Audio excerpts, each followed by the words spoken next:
Hello အားလုံးပဲမင်္ဂလာပါ United Show ကနေကြိုဆိုပါရစေ။နီးပြဖြစ်တဲ့ Ruben Amorim ကတော့ကျွန်တော်ဒီညကပွဲအပြီးမှာဆိုလို့ရှိရင်ပွဲနဲ့ပတ်သက်လို့သူပြောထားခဲ့တာတွေကျွန်တော်ရှိတယ်။ဒါတွေနဲ့ပတ်သက်လို့ကျွန်တော်ဒါဆွေးနွေးကြည့်အောင်ပါ။အားလုံးပဲမင်္ဂလာပါ။ Amorim ကတော့ဒီအိမ်ကနေပြီးတော့ကြည်နေရတဲ့ပရိသတ်တွေအတွက်တော့ဒါပွဲကောင်းတစ်ပွဲဖြစ်ကောင်းဖြစ်နိုင်ခဲ့တယ်ပေါ့နော်။အစာပိုင်းမှာဆိုလို့ရှိရင်လည်းကျွန်တော်တို့ဒါပြိုင်ဘက်ကိုကောင်းကောင်းကစားနိုင်ခဲ့ပြီးတော့ပွဲရလက်ကလည်းအများကြီးကိုပဲကွာခြားခဲ့တင်တာပါပေါ့နော်ဒါပေမဲ့လို့ဒုတိယပိုင်းဆက်စားပြီး6မိနစ်လောက်မှာတင်တို့ဒါအာယုံစူးစိုက်မှုတွေလုံးဝပျောက်သွားပြီးတော့သူတို့ဘက်ကလည်းကျွန်တော်2ဂိုးရသွားတယ်ပေါ့ဒီနေ့ပွဲမှာ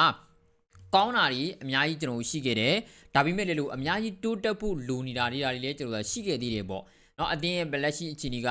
system ကြောင့်ရှုံးတာမျိုးပွဲရဲ့ formation ကြောင့်ရှုံးတာမျိုးမဟုတ်ဘဲနဲ့ကျွန်တော် details အသေးစိတ်လေးတွေအစုံမတက်နိုင်မှုကနေပြီးတော့ကျွန်တော်တို့အမှတ်တွေဆုံးရှုံးနေရတာဖြစ်တယ်ဆိုပြီးတော့သူပြောသွားတယ်ပေါ့နော်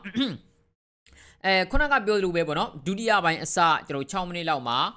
Forest နဲ့ပွဲတုန်းကလိုပဲကျွန်တော်အာယုံစူးစိုက်မှုကျွန်တော်လုံးဝပျောက်သွားတယ်ဒါပေမဲ့လည်းလို့ကျွန်တော်ဂိုးပြန်ရအောင်ဆွမ်းဆောင်နိုင်ခဲ့တယ်ပေါ့တစ်ချိန်တည်းမှာပဲ Manchester United အနေနဲ့ကျွန်တော်တို့အနေနဲ့ပွဲကိုအဆုံးသတ်နိုင်ဖို့ကြိုးစားတင်တယ်ဘာပဲဖြစ်ဖြစ်ကြည့်ကောင်းတဲ့ပွဲတော့ဖြစ်ခဲ့တယ် Old Trafford မှာအနိုင်ကတော့ရကူရခဲ့တင်တာပါဆိုပြီးတော့သူပြောသွားတယ်ဒီနေရာမှာjournalist တွေရဲ့ဘက်ကလည်းတည်တယ်မလားဒီမင်းအနေနဲ့ပေါ့နော်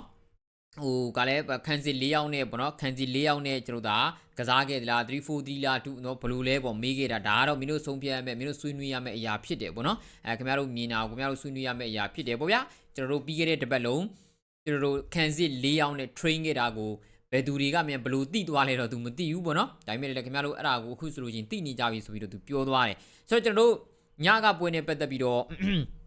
အများကြီးလဲကျွန်တော်အမိုရီရဲ့ဘက်ကပြောခဲ့တာကြီးလဲကျွန်တော်မရှိဘူးပေါ့နော်အတင်းဘက်ကသူပြောခဲ့တဲ့တွေကနေမထုတ်ပြန်သေးတာကြီးလဲကျွန်တော်တို့ဖြစ်ကောင်းဖြစ်မယ်ပေါ့ဒါပေမဲ့လို့ဗျာအမိုရီပြောသလိုပဲကျွန်တော်တို့ကလက်ရှိဒီပွဲရဲ့အနေထားကမနိုင်ပြောရင်ကျွန်တော်တို့ဒုတိယပိုင်းစချင်းပွဲကိုမထိန်းနိုင်လိုက်တဲ့အနေထားကနေ6မိနစ်5မိနစ်အတော်တွင်2ဂိုးလောက်ပေးရတဲ့အနေထားကနေကျွန်တော်ဖြစ်သွားတာစိုးတာတခုကဒါဒီယာဒီပထမဆုံးအချိန်မဟုတ်တော့ဘူးပေါ့နော်ဒါပထမဆုံးအချိန်မဟုတ်တော့ဘူးဗျာဒီလိုမျိုးကျွန်တော်ကြုံနေရတာခုနကသူပြောသလိုပဲ Nottingham Forest နဲ့ပွဲမှာလည်းအဲ့ဒါလိုပဲပွဲမှာကိုကအရာ